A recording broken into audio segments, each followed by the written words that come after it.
I was about 16 or 17 when my mom told me, and it was the last thing that I was expecting, really. I had never really, or that had really never crossed my mind or anything, and it was just kind of shocking almost, but I was also pretty relieved to know what happened. But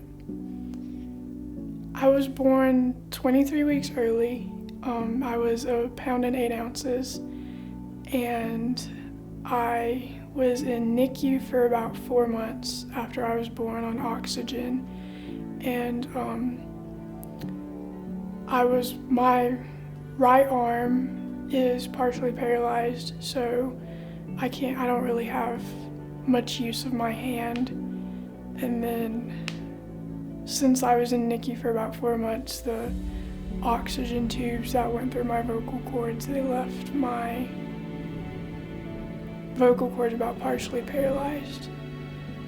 I remember my grandpa telling me that you could fit me in one of his palms, that I was tinier than the palm of his hand, but my mom had worked in the hospital and she had followed me over to the children's hospital where I was born, and there had been other families who had been wanting to adopt me, but once they had learned that I had some health problems and birth defects, they didn't really want me. But then my parents, they had been trying to have children, but they couldn't, and so they decided to adopt me, and my parents had gotten a little bit attached, so they were happy about that.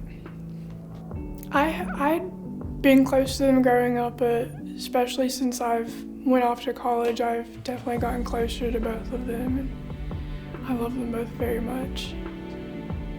I first started attending the Love Life walks in Charlotte with my youth group maybe when I was about 15 or 16, and that really kind of pushed me I knew that I wanted to do something with that even before I had figured out that I was an abortion survivor. And then when I figured it out, it just opened up a whole new mindset of things, and I had really wanted to get my story out there. And I did do a few different social media platforms, and I shared my story on there, and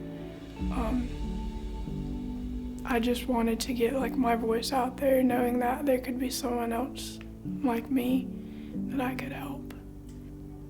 I have a blog, so I did a blog, and everything that I put out there was positive from my church family and my family members, and some of my friends had shared it, and their friends had seen it, and I'd had a few people contact me and just tell me what a miracle that I am to be alive. And I just really want others to know that if there are people like me, and that we do exist, and there are things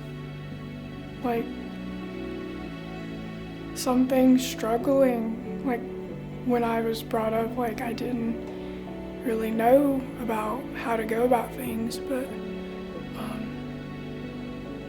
I did have a lot of hardships, but I am who I am, and I've survived 100% of my bad days, and my faith really plays a big part of who I am and how I go about everything that I do. My church has always been encouraging, but knowing that I'm here to serve God and His kingdom is just what I'm here to do, and that's all I'm here for. I enjoy my family and my friends. I love getting to spend time with them. I love the outdoors. I like going hiking. It's always beautiful to see God's creation and everything. I love art. I like creating things. That's a really powerful aspect of dealing with emotions and everything, and I enjoy that a lot. I know that He gave me a second chance at life because I am here to tell my story and put myself out there and just really give all the glory I have to Him. So I really think that's what I'm here for, is to glorify Him in everything that I do.